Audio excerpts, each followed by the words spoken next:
y apareció una noticia de una señorita estudiante de la UNAM, que ella vio en las esquinas por donde ella pasaba rumbo a su escuela, veía niños que con sus papás pues estaban limpiando los carros, vendían ciertas cosas, y eran niños que venían son de provincia y que a veces se quedan en la calle. Y entonces esta señorita pensó qué hacer con estos niños, y se le ocurrió la idea de darles clases ahí en las esquinas, ahí a los niños que se encontraran, pues darles clases. Ella pues, tomaba hojas, lápices de colores, lápices normales, y entonces iba con esos niños y les daba clases, de tal manera que a través de cierto tiempo, ciertos meses, pues compartió su visión con otros compañeros de clase, de tal manera que formaron un grupo de estudiantes para poder darle clases a esos niños. Y es lo que ahora realizan. Han formado una asociación de apoyo a estos pequeños. Entonces, si ellos ven en una esquina niños y ven que pues están haciendo trabajo, pues ellos los llaman y con el permiso de los papás les dan clases, y se ha vuelto una misión loable. Y hemos visto este drama acerca de lo que se hace para el Señor, y como hijos de Dios debemos de tener esa visión también de poder ayudar a nuestro mundo, de ayudar a nuestros vecinos, de ayudar a la gente que está alrededor, y de esta manera dar testimonio de lo que Cristo ha hecho en nuestras vidas. Y lo más importante, de lo que el Señor ha hecho también en nosotros de una manera tan grandiosa. Bien, vamos a abrir nuestras Biblias, hermanos, y les invito a que vayamos a la carta a los Gálatas, capítulo 4, versículo 4. Carta a los Gálatas, capítulo 4 y versículo 4. Y dice este texto, dice este pasaje: pero cuando vino el cumplimiento del tiempo, Dios envió a su Hijo. Dios envió a su Hijo, nacido de mujer y nacido bajo la ley. Es decir, que Dios, llegando en su sabiduría a ver el tiempo preciso para llevar a cabo el cumplimiento del nacimiento de su Hijo, el Señor Jesús, pues lo envió para poder llevar a cabo la misión grandiosa que conocemos. Y dice el texto: nacido de mujer y nacido bajo la ley. El título del mensaje de esta noche es El misterio de la Navidad. La gente común, la gente normal que vemos en las calles, nuestros vecinos, amigos, etcétera, y que no meditan en la palabra de Dios, tienen un concepto muy, muy diferente a lo que es el cristianismo, a lo que es el mensaje real de la Navidad. Y se ha comercializado tanto, se ha hecho en una práctica muy especial en el mundo, que está muy lejos de ser la enseñanza que nos da las Escrituras, que nos da la palabra de nuestro Dios. Pero vamos a ver, hermanos, en esta noche que la Navidad es un misterio muy especial. En las redes sociales salió apareció un maestro contando acerca de su experiencia cuando él era niño en la Navidad. Y este maestro es originario de Ciudad Obregón, allá en el norte. Y él dice que cuando llegaba el día de la Navidad, pues él y sus hermanos estaban con la expectativa de qué iban a tener, qué se les iba a traer como regalos. Y este maestro dice, ¿qué diferencia con lo que es hoy en la actualidad? Porque ahora los niños les dicen a sus papás, yo quiero esto, yo quiero el otro, o vamos a la tienda, vamos a tal negocio y quiero que me compres esto, y se pierde la expectación, se pierde ese momento de lo que se va a recibir. Y este maestro dice, pues a mí me gustaba más en mi época de niño, porque lo que nos trajeran, eso era lo especial, independientemente de lo que era el regalo. Y en la Escritura se menciona que el Señor Jesús iba a venir, que el Hijo de Dios iba a venir, pero era un misterio. ¿Cómo iba a llegar a este mundo? ¿Cómo se iba a presentar? Y los judíos, los rabinos, los maestros de la ley, pues pensaban, meditaban, interpretaban los pasajes a su manera, de tal manera que cuando el Señor Jesús llegó al mundo, pues el concepto que ellos tenían fue totalmente diferente a la manera como el Señor, Él llegó. Pero vamos a ver en esta noche 3 misterios que tienen que ver con el asunto de la Navidad. 3 misterios. La palabra misterio que aparece en la Biblia es una verdad oculta que Dios en su sabiduría va a revelar o reveló en un momento preciso, como en el caso del Señor Jesús. La llegada del Señor Jesús al mundo era un misterio, no se sabía cómo iba a llegar, aunque había pasajes que mencionaban acerca de este acontecimiento, pero había mucha interpretación no correcta. Pero la Biblia menciona que llegó al cumplimiento de este misterio tan especial. Y vamos a ver el primer misterio. El primer misterio es que el Señor Jesús, antes de venir al mundo, Él era Dios. Él era completamente Dios, absolutamente Dios, con todas las cualidades, la esencia de Dios. La Biblia nos enseña claramente que el Dios de la Biblia es un Dios que está conformado en 3 personas, siendo un solo Dios, a lo que se le llama a esa enseñanza bíblica como la Trinidad. Dios Hijo, Dios Padre, Dios Espíritu Santo, pero un solo Dios. Eso es un misterio también, y simplemente la Biblia nos dice que así es y así debemos de creerlo, aunque no lo entendamos. Los teólogos le llaman a este tipo de verdades de la palabra de Dios, le llaman dogmas, porque un dogma es una creencia que se acepta por fe, aunque no sepamos, o mejor dicho, no podamos comprender la totalidad. Y en este caso, la Trinidad es un dogma, como también lo es en el hecho de que el Señor Jesús era Dios antes de venir a esta tierra. Cuando estaba en la eternidad pasada, Él convivía con el Padre, convivía con el Espíritu Santo, pero cuando llegó en la sabiduría de Dios, el crear la obra de la creación, perdón por la redundancia, cuando llegó a cabo la creación, y en este caso el hombre, se planeó también la redención del hombre, y en ese plan estaba en la parte central de ese plan el Señor Jesucristo, que tendría que venir a la tierra. Pero Él era Dios. Y veamos por favor en Juan capítulo 8, versículo 58, que dice de la siguiente manera.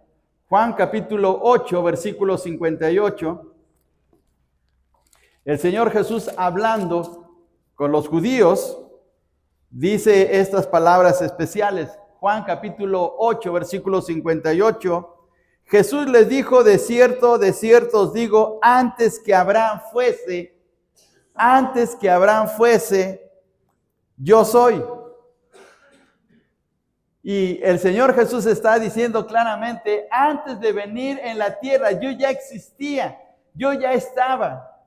Yo soy, por decir así, mucho más antiguo que Abraham. Yo ya estaba presente. Y el Evangelio de Juan capítulo 1, versículo 1 dice que en el principio era el Verbo, y el Verbo era con Dios y el verbo era Dios. Y la palabra verbo se está refiriendo al Señor Jesucristo. Y aquí viene ese gran misterio del nacimiento del Señor Jesús. Aquí viene ese primer misterio de la Navidad, porque como siendo Dios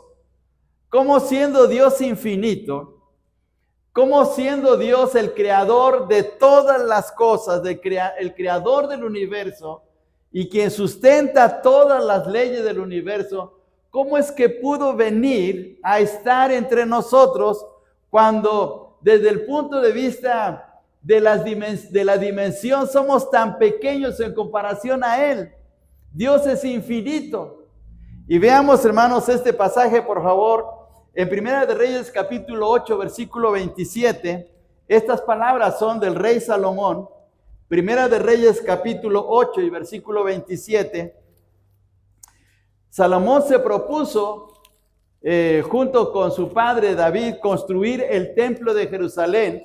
Y cuando llegó a la conclusión, cuando se llevó a cabo la construcción del templo, en el capítulo 8, versículo 27, y se llevó a cabo la dedicación, dijo estas palabras. Veamos estas palabras. Pero es verdad, y noten esta pregunta, ¿es verdad que Dios morará sobre la tierra? Noten esa pregunta otra vez. ¿Es verdad que Dios morará sobre la tierra? Ahora veamos la manera como razona Salomón, que es el hombre más sabio de la tierra en ese momento. He aquí que los cielos de los cielos no te pueden contener. Los cielos de los cielos no te pueden contener porque Dios es infinito. Los cielos de los cielos están en la mano de Dios. Dios es mucho más grande que todo el universo. Los científicos en la actualidad no encuentran ni el principio ni el final del universo, pero Dios lo tiene en sus manos. Y dice Salomón, si Dios es tan grande, es tan infinito, ¿cómo puede venir a la tierra? ¿Cómo va a venir a esta casa? ¿Cómo va a venir al templo? Si siendo tan infinito. Y veamos todavía cómo dice Salomón en este pasaje. He aquí que los cielos de los cielos no te pueden contener, cuanto menos esta casa que yo he edificado. Señor, si eres tan grande, ¿cómo vas a venir a esta casa que es tan pequeña para ti? ¿Cómo le hizo Dios? ¿Cómo le hizo el Señor, siendo tan infinito, para venir a estar en un pequeño cuerpo de un bebé? ¿Cómo ocurrió eso? Ese es un misterio. ¿Cómo lo logró? No lo sabemos. Ocurrió y ocurrió, pero así no entendemos.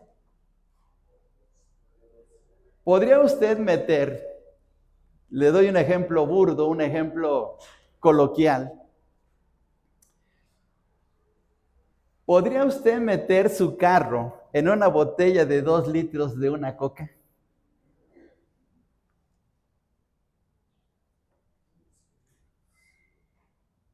Para nosotros es imposible. ¿Cómo Dios infinito pudo venir a estar entre nosotros y convertirse en un ser humano? ¿Cuánto llegamos a medir como ser humanos? ¿1,80? ¿1,90? ¿2 metros? Pero en comparación, por muy alto que sea el ser humano, en comparación con lo infinito y lo grandioso que es nuestro Dios, ¿cómo podía venir en un cuerpo humano? En nuestro razonamiento eso es imposible. Pero Dios lo hizo y ese es un misterio. Y ahora veamos lo que dice Isaías capítulo 40, versículos 21 y 22, por favor. Isaías capítulo 40, versículos 21 y 22. Y dice de la siguiente manera la palabra del Señor, versículo 21. ¿No sabéis, no habéis oído, nunca lo han dicho desde el principio? ¿No habéis sido enseñados desde que la tierra se fundó? Él, o sea, Dios, está sentado sobre el círculo de la tierra, cuyos moradores son como langostas. Él extiende los cielos como una cortina, los despliega como una tienda para morar. Miren, Dios maneja el universo, lo mueve a su antojo. Él tiene el control de todo el universo. Los cielos de los cielos no le pueden contener, como dijo Salomón. Entonces, ese misterio es tan increíble, no podemos entenderlo, pero ocurrió así. Otra vez el texto de Gálatas capítulo 4, versículo 4 dice que llegando el tiempo del cumplimiento, Dios envió a su Hijo. Dios el Padre envió a su Hijo, que también es Dios, y lo envió a la tierra. Y dice el texto, nacido de mujer, nació como un ser humano, sometido a las leyes humanas. Pero ¿cómo ocurrió eso? Jamás lo sabremos. Jamás lo sabremos. Ni aun cuando lleguemos al cielo, cuando tengamos una mente perfecta, porque nuestra mente perfecta no es una mente infinita en comparación con lo que Dios es. Y aún estando en el cielo no vamos a poder comprender cómo nuestro Dios, siendo tan grandioso, llegó a ser parte nuestra. Simplemente debemos de gozarnos y darle gracias que Él vino a estar en medio de nosotros.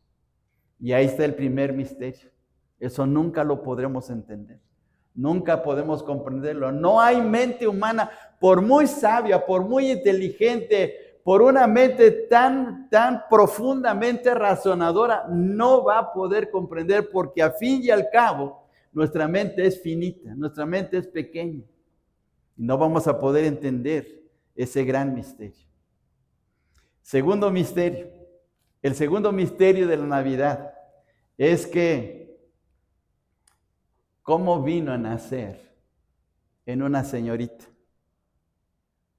La Escritura dice claramente en Isaías capítulo 7, versículo 14. Fíjense bien, hermanos, lo que dice este pasaje. Isaías capítulo 7, versículo 14.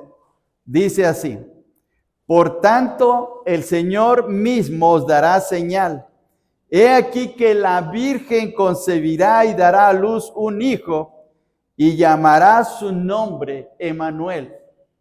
Recordemos que en el Evangelio de Mateo capítulo 1 está la traducción o está el significado de la palabra Emmanuel. ¿Y qué significa Emmanuel? Dios con nosotros. Y la palabra Emmanuel no solamente es el significado de una palabra, sino es la realidad de que Dios iba a estar con nosotros. Pero aquí viene este misterio que nos menciona este texto. Dice, la Virgen concebirá. Una señorita, una mujercita que todavía no había contraído matrimonio, que no había tenido la experiencia de la vida marital, iba a tener la experiencia de tener un bebé, y eso era un tremendo misterio. De tal manera que José, que estaba comprometido con María, por un momento pensó en abandonarla, dejarla, porque era natural como ser humano pensar que tal vez había ocurrido algo en la vida de María. Pero Dios tuvo que intervenir y decirle a José, José, no abandones a tu esposa, no abandones a María, porque lo que está ocurriendo en ella es una obra de Dios. Y veamos lo que dice el Evangelio de Mateo capítulo 1, por favor, vayamos a este precioso pasaje, por favor, Mateo capítulo 1. Capítulo 1 del Evangelio de Mateo, versículo 18 en adelante. El nacimiento de Jesucristo fue así: estando desposada María. Fíjense bien la palabra desposada, es decir, que ya estaba comprometida a casarse. Estando desposada María, su madre, con José, antes que se juntasen, es decir, antes de que llevaran una vida ya matrimonial, Antes de que se juntasen, se halló que había concebido del Espíritu Santo.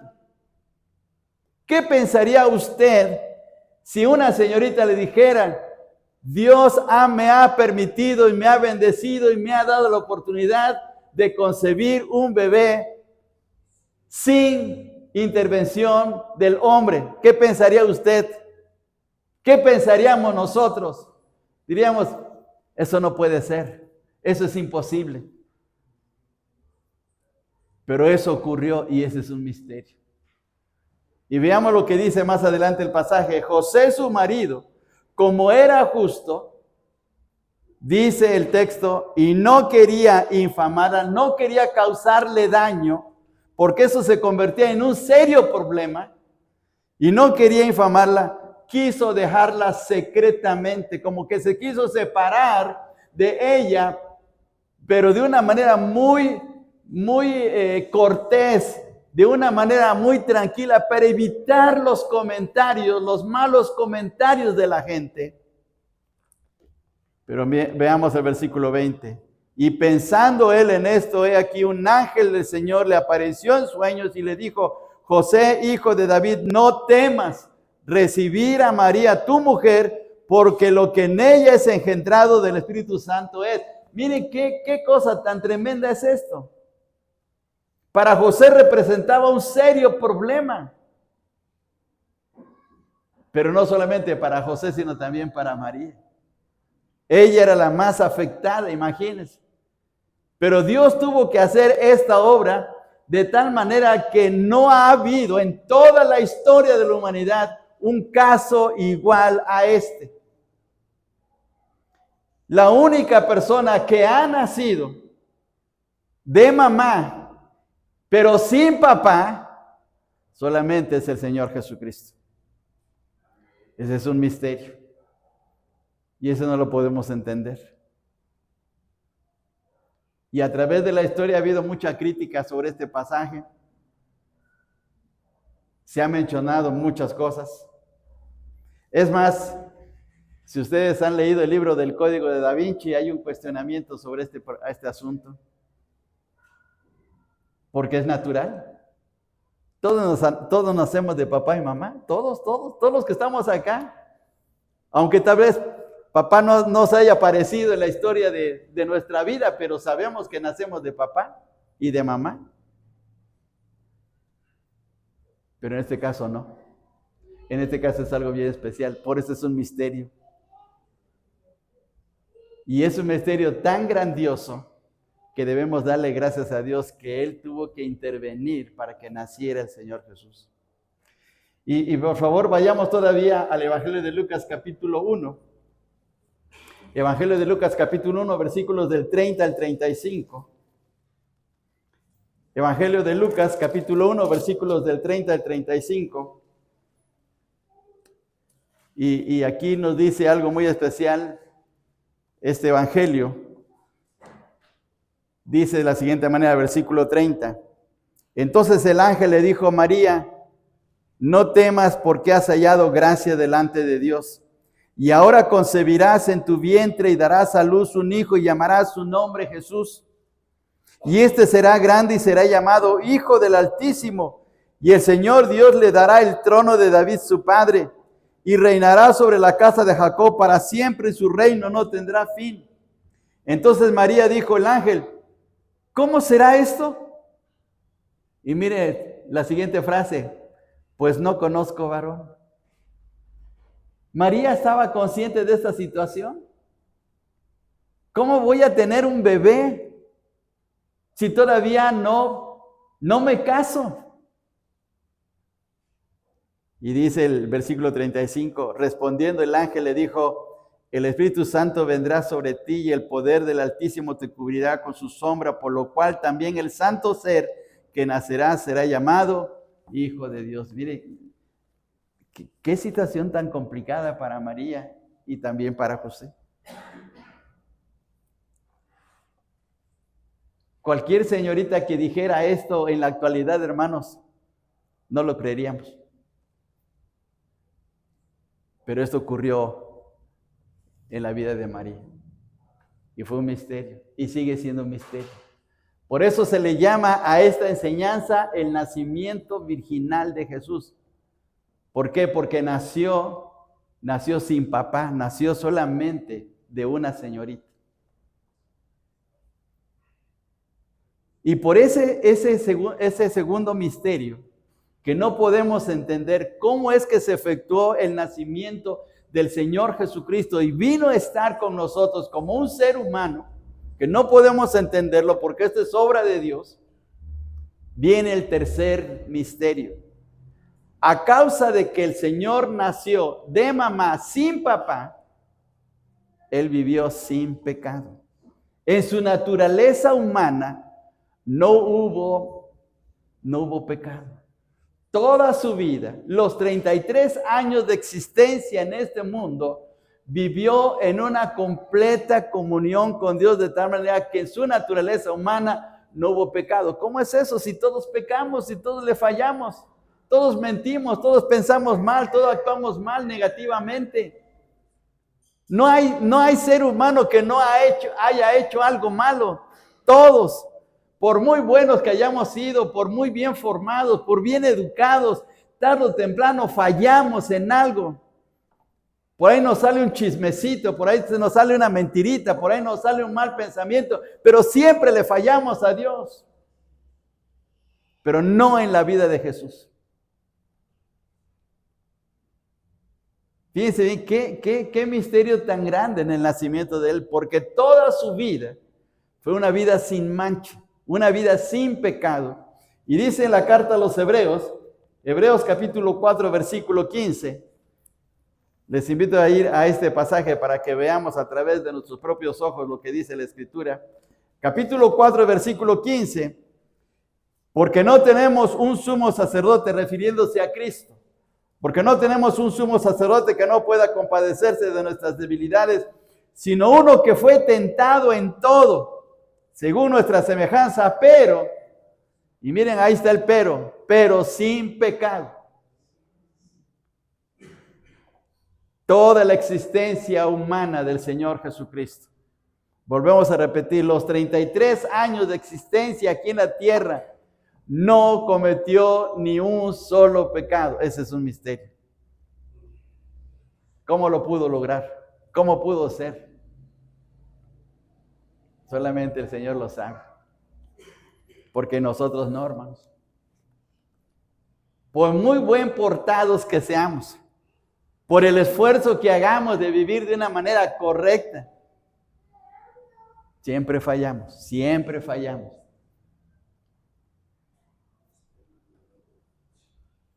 Dice el libro de Eclesiastés, no hay justo que haga el bien y nunca peque. Así dice Eclesiastés, no hay justo que haga el bien y nunca peque. Todos le fallamos a Dios, pero no el Señor Jesús. El caso de Él es completamente diferente. El segundo canto que entonaron las señoritas en esta noche habla acerca de que el Señor fue santo en su manera de vivir, santo en su sepultura, santo en su sangre, santo en su pesebre, dice el canto. Toda su vida fue de santidad.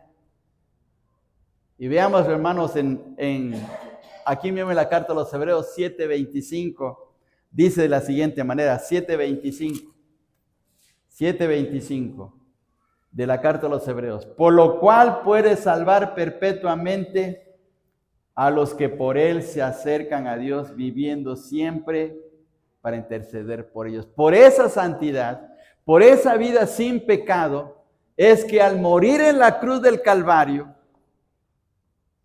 llegó a comprar nuestra salvación.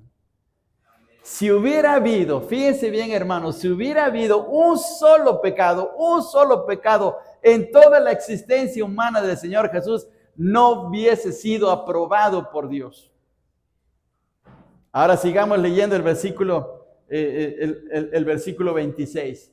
Dice de la siguiente manera, porque tal sumo sacerdote nos convenía, y miren los adjetivos del Señor: santo, inocente, sin mancha, apartado de los pecadores, y hecho más sublime que los cielos, mucho más perfecto, intachable que los cielos. Y por eso es que Él ganó nuestra salvación. Qué tremendo misterio. Así es que al pensar en la Navidad, pensemos en estos tres misterios. Dios siendo infinito, siendo el creador de todas las cosas, por decir así, se redujo a tal grado de llegar a ser un ser humano como nosotros. Segundo misterio, llegar a nacer en una señorita para vivir una vida impecable, sin mancha alguna, para poder obtener nuestra salvación. Y el propósito de la encarnación, el hecho de que el Señor Jesús haya venido a nacer como un ser humano en nuestra tierra, tiene dos propósitos en el Nuevo Testamento. Uno, dar a conocer al Padre, dar a conocer a Dios. Juan 1:18 dice de la siguiente manera, Juan 1:18, por favor veamos este texto, dice de la siguiente manera, a Dios nadie le vio jamás. El unigénito Hijo que está en el seno del Padre, Él, o sea, Cristo, le ha dado a conocer. ¿Cómo sabemos de Dios? ¿Cómo sabemos que Dios nos ama? ¿Cómo sabemos que Dios piensa en nosotros? ¿Cómo sabemos que Dios está interesado en nuestras vidas y nos ayuda a salir triunfantes día tras día? Por medio de Cristo. No hemos visto a Dios, pero Cristo lo ha revelado. Y recordemos las tremendas palabras del Señor Jesús, dichas en el aposento alto antes de ir a la cruz. Yo soy el camino, la verdad y la vida, ¿y qué más? Y nadie viene al Padre si no es por mí, es a través de Él. Nadie puede venir a estar en una relación correcta con Dios el Padre, a menos que lo haga a través del Señor Jesucristo. Y si queremos saber acerca de lo maravilloso que es nuestro Dios, simplemente miremos a Cristo. Escuchemos sus enseñanzas, escuchemos sus mensajes, veamos su vida, veamos lo que Él hizo. Y ahí está revelado nuestro Dios. Él llevó una vida perfecta. Él llevó una vida de amor hacia su prójimo. Él llevó una vida de entrega, de consagración para poder salvarnos en la cruz. Así es que al conocer a Cristo, conocemos a Dios el Padre. Y el segundo propósito es que Él vino por un objetivo muy especial. Vino por cada uno de nosotros. Dice el Evangelio de Lucas, capítulo 19, versículo 10, porque el Hijo del Hombre vino a buscar y a salvar lo que se había perdido. Y lo hizo y lo está haciendo personalmente. El Señor viene a buscarnos y a salvarnos personalmente. Él conoce nuestro nombre. Una de las cosas grandiosas en la palabra de nuestro Dios es que cuando Dios se presenta, nos llama por nuestro nombre. Por ejemplo, Dios se presenta ante la zarza ardiente en el monte Sinaí y dice, Moisés, Moisés. ¿Sabía quién estaba ahí? Era Moisés. Cuando un perseguidor de la iglesia iba rumbo a Damasco, se le presenta en el camino y le dice, Saulo, Saulo. ¿Sabía quién era? Conoce nuestro nombre y conoce nuestro nombre en esta noche. Y dice la Escritura, el Hijo del Hombre vino a buscar y a salvar lo que se había perdido. ¿Qué es la Navidad? La Navidad es el interés amoroso de Dios por salvarnos a través de su Hijo Jesucristo. Si nada más Jesús hubiese nacido como cualquier otra persona y no hubiera ido a la cruz para salvarnos, si no hubiera dado su vida para rescatarnos de la condición pecaminosa que vivíamos, no tendría ningún significado su venida. Sería como cualquier otra persona. Pero el objetivo principal del Señor Jesús, además de dar a conocer a Dios el Padre, era morir por nosotros para salvarnos. Jesús sabía que al venir a nacer ya estaba destinada su muerte, y muerte de cruz, por amor a nosotros. Y esa muerte en la cruz significa su interés amoroso por nosotros.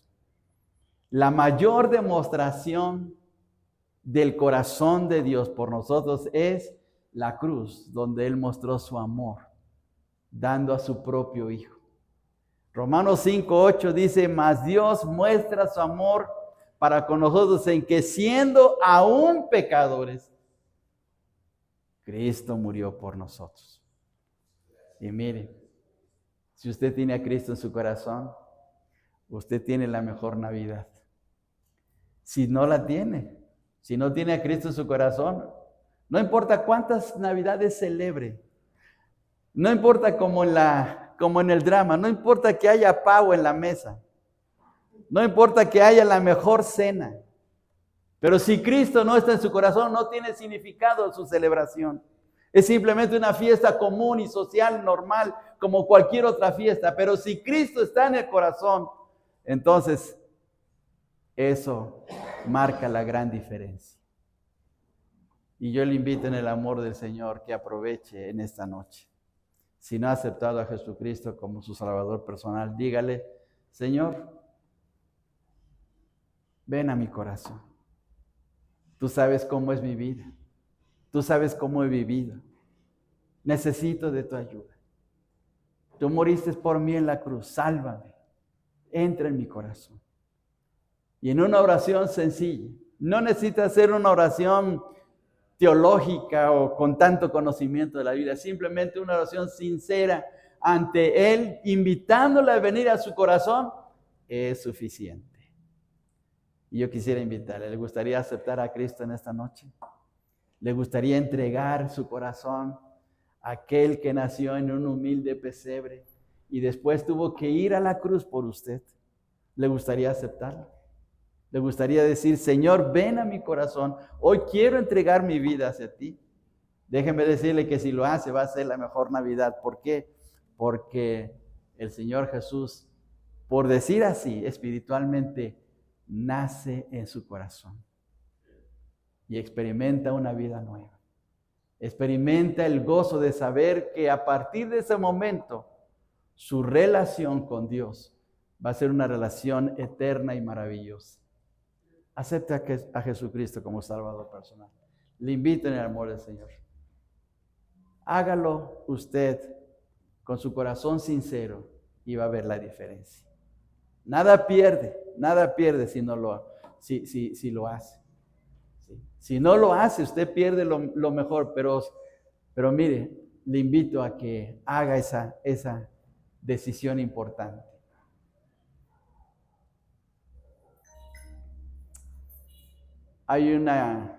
Quiero terminar con esto. Hay una película que se hizo muy famosa, pero esa película está basada en una novela que también se hizo muy famosa.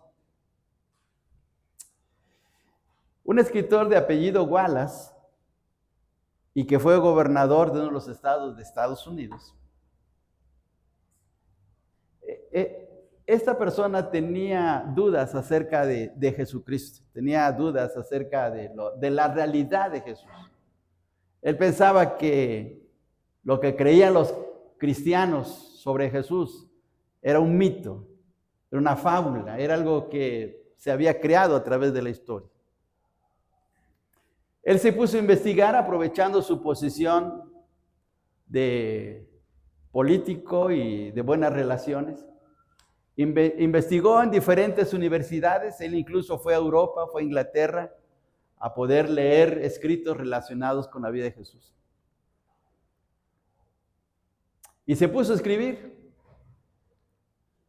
Y del escrito, de la novela que él escribió, pues se hizo una película, y de seguro que usted tal vez la ha visto.